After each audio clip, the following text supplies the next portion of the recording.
Narayana art ಸೆಂಟ್ರಲ್ಲಿ ಹೊಸದಾಗಿ paediatric cardiology ಮಕ್ಕಳ ಹೃದ್ರೋಗ ತಜ್ಞರನ್ನು ಹೊಸದಾಗಿ ಇಂಟ್ರೊಡ್ಯೂಸ್ ಮಾಡ್ತಾ ಇದ್ದೀವಿ. ಪ್ರತಿ ತಿಂಗಳು 4ನೇ ಬುಧವಾರ ಸ್ಟಾರ್ಟ್ ಮಾಡ್ತೀವಿ. ಇಷ್ಟು ದಿನ ಇರಲಿಲ್ಲ, ಅದಕ್ಕೆ ಅದರ ಉದ್ದೇಶಪರವಾಗಿ ನಾವು ಇದು ಪತ್ರಕರ್ತರನ್ನ ಪ್ರೆಸ್ ಮೀಟನ್ನು ಆಯೋಜನೆ ಮಾಡಿದ್ದೀವಿ. ಡಾಕ್ಟರ್ ಪ್ರಕಾಶ್ ಆರ್ ಅವ್ರನ್ನ ಮಾತಾಡ್ತೇನೆ.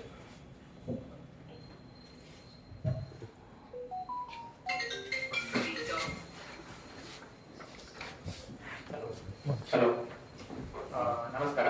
ಇಲ್ಲಿ ನೆರೆದಿರುವಂತಹ ಎಲ್ಲ ನಮ್ಮ ಮೀಡಿಯಾ ಪರ್ಸನಲ್ ಅವರಿಗೆ ನನ್ನ ಹೃತ್ಪೂರ್ವಕ ಅಭಿನಂದನೆಗಳು.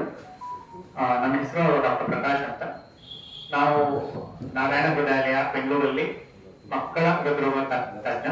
ಅಂದ್ರೆ ಮಕ್ಕಳಿಗೆ ಯಾರಿಗೆ ಹಾರ್ಟಿನ ತೊಂದರೆ ಇರುತ್ತೆ, ಹೃದಯ ತೊಂದರೆ ಇರುತ್ತೆ, ಅವ್ರನ್ನ ಟ್ರೀಟ್ಮೆಂಟ್ ಮಾಡುವಂತ ಇದೊಂದು ಸ್ಪೆಷಾಲಿಟಿ ನಂದು. ಇಲ್ಲಿವರೆಗೆ ಕೋಲಾರದಲ್ಲಿ ಮಕ್ಕಳಿಗೆ ಸ್ಪೆಷಾಲಿಟಿ ಇರೋ ಕಾರ್ಡಿಯಾಲಜಿ ಒಪಿಡಿ ಇರಲಿಲ್ಲ. ಮಧ್ಯಮಧ್ಯದಲ್ಲಿ ಸ್ವಲ್ಪ ದೊಡ್ಡ ಮಕ್ಕಳಿಗೆ ಸರ್ಜರೀಸ್ ಎಲ್ಲ ಆಗ್ತಾ ಇತ್ತು. ಸೊ ಚಿಕ್ಕ ಮಕ್ಕಳಿಗೆ ಆ ಒಂದು ಇದರ ಅಭಾವ ಇತ್ತು. ಸೊ ಅದಕ್ಕೋಸ್ಕರ ನಮ್ಮ ಹಾಸ್ಪಿಟಲ್ ಇಂದ ಇದೊಂದು ಸರ್ವಿಸ್ ಸ್ಟಾರ್ಟ್ ಮಾಡ್ತಾ ಇದ್ದೀವಿ. ಸೊ ಪ್ರೆಸೆಂಟ್ಲಿ ಇವಾಗ ಪ್ರತಿ ತಿಂಗಳು 4ನೇ ಬುಧವಾರ ಸ್ಟಾರ್ಟ್ ಮಾಡುವ ಒಂದು ಪ್ರಯತ್ನ ಇದೆ. ಇದರಲ್ಲಿ ಹೇಗೆ ಮುಂದುವರಿಯುತ್ತೆ ಅನ್ನೋದು ನೋಡಿ, ರಿಕ್ವೈರ್ಮೆಂಟ್ ಇದ್ರೆ ಇನ್ನೂ ಜಾಸ್ತಿ ಪೇಷಂಟ್ಸ್ ಇದ್ದಾರೆ, ಇನ್ನೂ ಫ್ರೀಕ್ವೆನ್ಸಿ ಜಾಸ್ತಿ ಬೇಕು ಅಂದ್ರೆ ಅದನ್ನ ಜಾಸ್ತಿ ಮಾಡುವಂತ ಒಂದು ನಿಟ್ಟಿನಲ್ಲಿ ನಾವು ಪ್ರಯತ್ನ ಮಾಡ್ತೇವೆ. ಸೊ ಇವಾಗ ಇದರಲ್ಲಿ ಮಕ್ಕಳ ಹಾರ್ಟ್ ಸ್ಪೆಷಲಿಸ್ಟ್ ಅಲ್ಲಿ ಏನೇನ್ ಮಾಡಬಹುದು ಅನ್ನೋದು, ಫಸ್ಟ್ ತುಂಬಾ ಹಾರ್ಟಿನ ರಂಧ್ರಗಳಿರ್ಬೋದು, ಅಥವಾ ಮಗು ನೀಲಿ ಆಗಬಹುದು, ಹಾರ್ಟ್ ಫೇಲ್ಯೂರ್ ಇರ್ಬೋದು, ಅಂತದನ್ನೆಲ್ಲ ತುಂಬಾ ಕಾಯಿಲೆಗಳನ್ನ ಇಲ್ಲೇ ಟ್ರೀಟ್ ಮಾಡಬೇಕಾಗುವಂತ ಸಾಧ್ಯತೆಗಳು ಇದೆ. ಸೊ ನಮ್ಮ ಆರ್.ಎಲ್. ಹಾಸ್ಪಿಟಲ್ ಕೋಲಾರದಲ್ಲಿ ಪ್ರೆಸೆಂಟ್ಲಿ ಅದರ ಒಂದು ಬೇಸಿಕ್ ನೆಸೆಸಿಟಿ ಇದೆ, ಅದಕ್ಕೆ ಬೇಕಾಗುವಂತ ಸ್ಪೆಷಾಲಿಟಿನೂ ಇದೆ. ಸೊ ಅದನ್ನ ಇಂಪ್ರೂವ್ ಮಾಡುವ ನಿಟ್ಟಿನಲ್ಲಿ ನಾವು ಇವತ್ತಿಂದ ಸ್ಟಾರ್ಟ್ ಮಾಡೋ ಒಂದು ಪ್ರಯತ್ನ. ಸೊ ಅದ್ರ ಬಗ್ಗೆ ನಿಮ್ಗೆ ಇನ್ನೇನ ಇನ್ಫಾರ್ಮೇಶನ್ ಬೇಕಿದ್ರೆ ನೀವು ಕೇಳ್ಬೋದು. ಮಕ್ಕಳಿಗೆ ಸ್ಪೆಷಲ್ ಅಂತ ಇದೆ. ಎಲ್ಲ ಹೃದಯಾಘಾತ ಅದು ಎಲ್ಲ ಡಾಕ್ಟರ್ ನೋಡ್ತಾರಲ್ವಾ, ಮಕ್ಕಳಿಗೆ ಅಂತ ಏನು ಸ್ಪೆಷಲ್? ಸೊ ಹೃದಯಾಘಾತ ಅಂತ ಬರೋದು ನಮ್ಮ ಅಡಲ್ಟ್ಸ್ ನಲ್ಲಿ ಅಂತ ಕಾಯಿಲೆಯಿಂದ ಹಾರ್ಟಿಗೆ ಸಪ್ಲೈ ಮಾಡುವ ಒಂದು ರಕ್ತನಾಳ ಇರುತ್ತಲ್ಲ, ಅದು ಬ್ಲಾಕ್ ಆದಾಗ ಅದನ್ನ ಹಾರ್ಟ್ ಅಟ್ಯಾಕ್ ಅಂತ ಕರಿತೀವಿ. ಅದಕ್ಕೆ ನೀವು ಕೇಳಿರ್ಬೋದು, ಆಂಜಿಯೋಗ್ರಾಮ್ ಮಾಡಿ ನೋಡ್ತಾರೆ ಅಥವಾ ಸಿಟಿ ಸ್ಕ್ಯಾನ್ ಮಾಡಿ ನೋಡ್ತಾರೆ, ಬಲೂನ್ ಹಾಕಿ ಅಥವಾ ಸ್ಟೆಂಟ್ ಹಾಕಿ ಅದನ್ನ ಬ್ಲಾಕ್ ನ ತೆರವುಗೊಳಿಸ್ತಾರೆ. ಬಟ್ ಮಕ್ಕಳಲ್ಲಿ ಹಾರ್ಟ್ ತೊಂದರೆಗಳು ವಿಭಿನ್ನ. ಅದು ಮೋಸ್ಟ್ ಆಫ್ ಇಟ್ ಹುಟ್ಟದಾಗಿಂದನೇ ಬಂದಿರುವಂತ ಒಂದು ಹಾರ್ಟಿನ ತೊಂದರೆ. ಹಾರ್ಟಿನ ಒಳಗಡೆ ರಂಧ್ರ ಇರ್ಬೋದು, ಅಥವಾ ಶ್ವಾಸಕೋಶದ ರಕ್ತನಾಳದಲ್ಲಿ ಒಂದು ಬ್ಲಾಕ್ ಇರಬಹುದು. ಅದರಿಂದ ಮಗು ನೀಲಿ ಆಗಬಹುದು ಅಥವಾ ಹಾರ್ಟ್ ಫೇಲ್ಯೂರ್ ಆಗಬಹುದು. ಇವಾಗ 2 ತರ ಆಗುತ್ತೆ. ನಮಗೆ ನಾರ್ಮಲ್ ಹ್ಯೂಮನ್ ಹಾರ್ಟ್ ನಲ್ಲಿ ನೀಲಿ ರಕ್ತ, ಕೆಂಪು ರಕ್ತ ಎರಡು ಸೆಪರೇಟ್ ಇರುತ್ತೆ. ನೀಲಿ ರಕ್ತ ಶ್ವಾಸಕೋಶದೊಳಗೆ ಹೋಗುತ್ತೆ, ನಾವು ಉಸಿರಾಡುವಾಗ ಅಲ್ಲಿಂದ ಆಕ್ಸಿಜನ್ ತಗೊಳುತ್ತೆ. ಅದೇ ರಕ್ತ ಪ್ಯೂರಿಫೈ ಆದ್ಮೇಲೆ ಕೆಂಪು ರಕ್ತ ಎಡಗಡೆ ಭಾಗಕ್ಕೆ ಬಂದು ಅದು ಪೂರ್ತಿ ಬಾಡಿಗೆ ಪ್ರಚಲಿತವಾಗುತ್ತೆ. ಈಗ ಮಕ್ಕಳು ಎಷ್ಟು ವರ್ಷ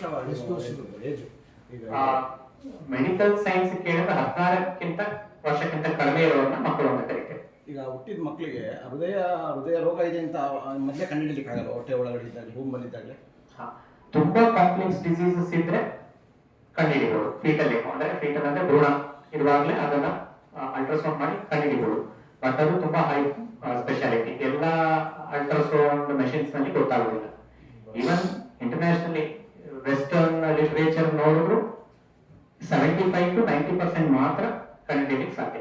ಯಾಕಂದ್ರೆ ನೀವು ಅರ್ಥ ಮಾಡ್ಬೋದು, ಇವಾಗ ನನಗೆ ಎಕೋ ಮಾಡ್ಬೇಕಾದ್ರೆ, ಅಲ್ಟ್ರಾಸೌಂಡ್ ಮಾಡ್ಬೇಕಾದ್ರೆ ನಾನು ಆರಾಮದಲ್ಲಿ ಮಲಗಿರ್ತೀನಿ, ಪ್ರೋಬ್ ನ ಹಾರ್ಟ್ ಎದೆ ಮೇಲೆ ಇಟ್ಟು ಹಾರ್ಟ್ ಪಕ್ಕದಲ್ಲಿ ಇರುತ್ತೆ ನೋಡ್ಬೋದು. ಬಟ್ ತಾಯಿ ಹೊಟ್ಟೆಯಲ್ಲಿರೋ ಮಗು ಯಾವ ದಿಕ್ಕಿನಲ್ಲಿ ಮಲ್ಕೊಂಡಿರುತ್ತೆ, ಸೈಲೆಂಟ್ ಆಗಿ ಮಲ್ಕೊಂಡಿರುತ್ತೆ ಅಥವಾ ತಿರುಗ್ತಾ ಇರುತ್ತೆ, ಅದೆಲ್ಲ ತುಂಬಾ ವೇರಿಯೇಬಲ್ಸ್ ಇರುತ್ತೆ. ಸೊ 100% ಅಲ್ಲಿ 100% ಕಂಡುಹಿಡಿಯಲಿಕ್ಕೆ ಆಗೋದಿಲ್ಲ. ಮತ್ತೆ ಇನ್ನೊಂದು, ಇತ್ತೀಚಿನ ದಿನಗಳಲ್ಲಿ ಮಕ್ಕಳಲ್ಲೇ ಹಾರ್ಟ್ ಅಟ್ಯಾಕ್ ಜಾಸ್ತಿ ಆಗ್ತದೆ. ಶಾಲಾ ಮಕ್ಕಳುಗಳು ಅಲ್ಲಲ್ಲಿ ಕುಸಿದು ಬಿದ್ದು ಸತ್ತೋಗ್ತಿದ್ದಾರೆ. ಅದಕ್ಕೆ ಹಿಂದೆ ಇರಲಿಲ್ಲ ಇದು. ಬಟ್ ಈಗ ರೀಸೆಂಟ್ ಟೈಮ್ ಆಫ್ಟರ್ ಕೋವಿಡ್ ಕಾರಣ ಅಂತ ನಾನು ಹೇಳಲ್ಲ, ಆಫ್ಟರ್ ಕೋವಿಡ್ ಜಾಸ್ತಿ ಆಗ್ತಾಯಿದೆ. ದೊಡ್ಡವ್ರ ಮೇಲೆ ಜಾಸ್ತಿ ಆಗ್ತಾಯಿದೆ, ಯುವಕರಲ್ಲಿ. ಬಟ್ ಮಕ್ಕಳಲ್ಲಿ ಇದು ತೀರಾ ಒಂದು ಗಂಭೀರವಾಗಿ ಕಾಣ್ತಾ ಇದೆ. ಏನು ಸಮಸ್ಯೆ? ಸೊ ಅದು 2 ಪಾರ್ಟ್ ಅದರಲ್ಲಿ. ಒಂದು ಆಬ್ವಿಯಸ್ಲಿ ನಮ್ಮ ಜೀವನ ಶೈಲಿ ನಿಂದಿನ ಇತ್ತು. ಅಲ್ಲ, ಇವಾಗ ಮಕ್ಕಳು ಎಷ್ಟು ಆಟ ಆಡ್ತಾರೆ, ನೀವೆಷ್ಟು ಆಟ ಆಡಿದ್ರಿ, ನಾನು ಎಷ್ಟು ಆಟ ಆಡಿದ್ದೀನಿ ಹೊರಗಡೆ, ಪ್ಲಸ್ ಇವತ್ತಿನ ಮಕ್ಕಳು ಮೊಬೈಲ್ ತೆಗೆದುಕೊಂಡು ಆಟ ಆಡ್ತಾರೆ ಹೊರತು ಹೊರಗಡೆ ಹೋಗಿ ಆಟ ಆಡಲ್ಲ. ಆ ಮೊಬೈಲ್ ಇರಲಿ ಅಥವಾ ಟಿವಿ ಮುಂದೆ ಕೂತ್ಕೊಂಡು ತಿನ್ನೋದು ಬೇರೆ.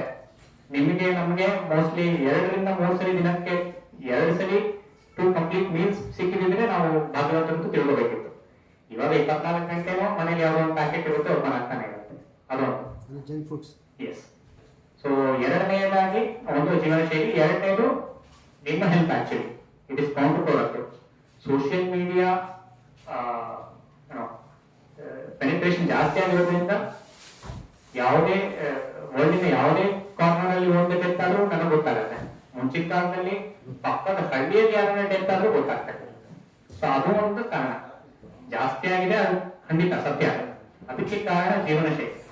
ಬಟ್ ಸಡನ್ ಆಗಿ 0 ಇದ್ದಿದ್ದು 1000 ಆಗಿದೆ ಅನ್ನೋದು ತಪ್ಪು. ಅದು ಮೇನ್ಲಿ ಸೋಷಿಯಲ್ ಮೀಡಿಯಾ ಅಥವಾ ಮೀಡಿಯಾದ ಒಂದು ಪ್ರಚಲನೆ ಹೊತ್ತು ನಿಜ ಅಲ್ಲ. ಮುಂಚೆ ಒಂದಿತ್ತು, ಇವತ್ತು 10 ಆಗಿದೆ, ಅದು ಸತ್ಯ. ಅದೇ ನಾವು ಹೇಳೋದು ಜೀವನ ಶೈಲಿ ಅಂತ ಹೇಳೋದು ಈಗ 30-20 ವರ್ಷಗಳಿಂದ ಚೇಂಜ್ ಆಗಿದೆ. ಈಗ ರೀಸೆಂಟಾಗಿ ಚೇಂಜ್ ಆಗಿರುವಂಥದ್ದಲ್ಲ. ಈಗ ಆ ಜೀವನ ಶೈಲಿನೂ ಹಿಂದೆನೂ ಇತ್ತು. ಈಗ ಏನು ಮೊಬೈಲ್ ಬಳಸ್ತಾ ಇರೋದು 15 ವರ್ಷದಿಂದ ಬಳಕೆ ಆಗ್ತಾನೆ ಇದೆ. ನಾ ಹೆಂಗಾರು ಈಗ ಉದಾಹರಣೆ 45 ವರ್ಷ 30 ವರ್ಷ ಅವರಿಗೆಲ್ಲ ಅಟ್ಯಾಕ್ ಆಗ್ತಾ ಇದೆ. ಅವ್ರು 30 ವರ್ಷದ ಹಿಂದೆನೂ ಬಳಕೆ ಆಗ್ತಿತ್ತು. ಅಂದರೆ ಈ ರೀತಿ ಜೀವನ ಶೈಲಿನೇ ಇತ್ತು, ಜಂಕ್ ಫುಡ್ ಇತ್ತು. ಹೊಸದಾಗಿ ಜಂಕ್ ಫುಡ್ ಬಂದಿಲ್ಲ. ಆದರೆ ಕಳೆದ ಒಂದು ಇಯರ್ ಅಂತ ಇರ್ಬೋದು, 1 ಇಯರಲ್ಲಿ ತೀರಾ ಅತಿರೇಕಕ್ಕೆ ಹೋಗಿದೆ. ಅದು ಯಾಕೆ ಅಂತ ಜೀವನ ಶೈಲಿ ಒಂದೇ ಅಲ್ಲ. ಮಕ್ಕಳಲ್ಲಿ ಆ ಕೋವಿಡ್ ಟೈಮ್ ಅಲ್ಲಿ ಇದ್ದಂತೂ ಗ್ಯಾರಂಟಿ ಅದರಿಂದನೇ ಆಗಿರೋದು. ಬಟ್ ಅದರದ್ದು ಲಾಂಗ್ ಟರ್ಮ್ ಎಫೆಕ್ಟ್ ಹೇಗಿದೆ ಅಂತ ಇನ್ನು ಯಾರಿಗೂ ಗೊತ್ತಿಲ್ಲ. ಸೊ ಅದು ಒಂದು ಕಾರಣ ಇರಬಹುದು, ಇನ್ನು ಸೈಂಟಿಫಿಕಲಿ ಪ್ರೂವನ್ ಆಗಿಲ್ಲ. ಅದು ಇವನ್ ನಮ್ಮ ವರದಿ ಒಂದೇನೋ ಒಂದು ಸರ್ಕಾರ ಒಂದು ಸಮಿತಿ ನೇಮಕ ಮಾಡಿತ್ತು, ಅವರು ಅದಲ್ಲ ಅಂತ ರೀಸನ್ ಕೊಟ್ಟಿದ್ದಾರೆ ಅಲ್ಲಿ. ಅದೇ ಅದಿನ್ನೂ ಸೈಂಟಿಫಿಕಲಿ ಪ್ರೂವನ್ ಆಗಿಲ್ಲ. ಬಟ್ ಯಾಕೆ ಏನು ರೀಸನ್ ಅಂತ ಯಾಕೆ ಕಂಡುಹಿಡಿಲಿಕ್ಕೆ ಆಗ್ತಾ ಇಲ್ಲ ಅಂತ ಅಲ್ಲ, ಅದಕ್ಕೆ ಟೈಮ್ ಬೇಕು. ಅಲ್ಲ, ಈಗ ನೀವು ಹೇಳಿದ್ರೆ ಏನೋ ಕೋವಿಡ್ ಸಂದರ್ಭದಲ್ಲಿ ಅಂತ, ಏನು ಕೋವಿಡ್ ಸಂದರ್ಭದಲ್ಲಿ ಏನಾಗಿದೆ? ಸೇಮ್ ನಮ್ಮ ದೊಡ್ಡವರಲ್ಲಿ ಹಾರ್ಟಿನ ರಕ್ತನಾಳದಲ್ಲಿ ಬ್ಲಾಕ್ ಆಗಿದ್ದಾಗತ್ತಲ್ಲ, ಅದು ಇವಾಗ ನೋಡ್ಕೊಳ್ಳಿ. ಡಯಾಬಿಟಿಸ್ ಆಗಲಿ, BP ಆಗಲಿ, ಆ ರಕ್ತನಾಳದ ಒಳಗಡೆ ಇರೋ ಒಂದು ಕವರಿಂಗ್ ಮೇಲೆ ಇನ್ಫ್ಲಮೇಷನ್, ಅದು ಊತ ಬರುತ್ತೆ, ಅದರಿಂದ ಅದು ಬ್ಲಾಕ್ ಆಗೋದು. ಈ ಕೋವಿಡ್ ವೈರಸ್ ಏನಿದೆಯೋ ಅದರಿಂದನೂ ಅದೇ ತರ ಆಗಿ ಇದು ಮಕ್ಕಳಲ್ಲಿ ಅಥವಾ ಯಂಗ್ಸ್ಟರ್ಸ್ ನಲ್ಲಿ ಜಾಸ್ತಿ ಹಾರ್ಟ್ ಅಟ್ಯಾಕ್ ಆಗ್ತಿರೋದು ಕಂಡು ಬಂದಿದೆ. ಬಟ್ ಕಂಪ್ಲೀಟ್ ಆಗಿ ಇದರಿಂದನೇ ಇದು ಬಂದಿದೆ ಅಂತ ಇದು ಸೈಂಟಿಫಿಕಲಿ ಪ್ರೂವನ್ ಆಗಿಲ್ಲ. ಕೋವಿಡ್ ಆದ್ಮೇಲೆ ಇದರ ಪರ್ಸೆಂಟೇಜ್ ಇನ್ಸಿಡೆನ್ಸ್ ಜಾಸ್ತಿ ಆಗಿದೆ ಅನ್ನೋದು ಸತ್ಯ. ಅಲ್ಲ, ಇತ್ತೀಚೆಗೆ ಸ್ವಲ್ಪ ಹಾಸನ ಅದು ಹೈಲೈಟ್ ಆಗಿದೆ. ಏಕದಮ್ ಒಂದು 15 days ಅಲ್ಲಿ ಎಷ್ಟು 21 or 22 ಮೆಂಬರ್ಸ್ಗೆ 22 days. ಬೇರೆ ಜಿಲ್ಲೆಗಳಲ್ಲಿ ಯಾಕಿಲ್ಲ, ಹಾಸನದಲ್ಲೇ ಏನದು ಕಾರಣ? ಅಲ್ಲ, ಅದು ಯಾವ್ದು ಬೇರೆ ಸ್ಪೆಸಿಫಿಕ್ ವೈರಸ್. ಅದು ಲೈಕ್ ಈ ವೆಸ್ಟರ್ನ್ ಘಾಟ್ಸ್ ನಲ್ಲಿ ಮುಂಚೆ ಮಂಕಿ ಫೀವರ್ ಅಂತ ಬರ್ತಾ ಇದೆ. ಸೊ ಆ ತರದೇ ಯಾವುದೋ ಒಂದು ವೈರಸ್ ಇಂದ ಇರಬಹುದು. ಬಟ್ ಅದರಲ್ಲಿ ಇನ್ನೂ ಈ ನಮ್ಮ ಭಾರತದಲ್ಲಿ ಏನೋ ಒಂದು ಪ್ರಾಬ್ಲಮ್ ಅಂದ್ರೆ, ಇದು ಎಲ್ಲದರದ್ದು ಕಂಡುಹಿಡಿಬೇಕು ಅಂದ್ರೆ ಅದನ್ನ ಪೋಸ್ಟ್ಮಾರ್ಟಮ್ ಮಾಡ್ಬೇಕಾಗುತ್ತೆ. ಮೋಸ್ಟ್ ಆಫ್ ದಮ್ ಒಪ್ಪುದಿಲ್ಲ. ಯಾಕಂದ್ರೆ ಮೆಡಿಕಲ್ ಲೀಗಲ್ ಆದ್ರೆ ಡಿನೈ ಮಾಡ್ಲಿಕ್ಕೆ ಆಗಲ್ಲ. ಪೊಲೀಸ್ನವರು ಓಕೆ ಕೊಟ್ಟರೆ ಮಾತ್ರ ಪೇರೆಂಟ್ಸ್ ಕ್ಯಾನ್ ಡಿನೈ. ಬಟ್ ಈ ತರ ಮೆಡಿಕಲ್ ಡೆತ್ಸ್ ಆದ್ರೆ ಪೇರೆಂಟ್ಸ್ ಅಥವಾ ಅವರ ಪೋಷಕರ ಪರ್ಮಿಷನ್ ಇದ್ರೆ ಪೋಸ್ಟ್ಮಾರ್ಟಮ್ ಮಾಡ್ಲಿಕ್ಕೆ ಆಗಲ್ಲ. ಪೋಸ್ಟ್ಮಾರ್ಟಮ್ ಮಾಡಿದ್ರೆ ಮಾತ್ರ ಕಂಪ್ಲೀಟ್ಲಿ ನೀವು ಸೈಂಟಿಫಿಕಲಿ ಪ್ರೂವ್ ಮಾಡ್ಲಿಕ್ಕೆ ಆಗೋದು. ಇದೇ ಕಾರಣದಿಂದ ಆಗಿದ್ದು. ಅಲ್ಲ, ಇಷ್ಟೊಂದು ಅಗಾಧ ಆಗ್ತಾ ಇದೆ.